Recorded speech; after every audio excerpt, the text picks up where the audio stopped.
రామ చక్కని సీతకి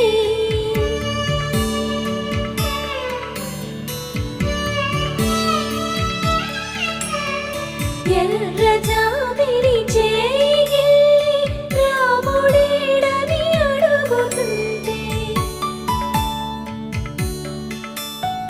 చూడలేదని పెదవి చెప్పే చెప్పలేమని కనులు చెప్పే నల్ల పూసై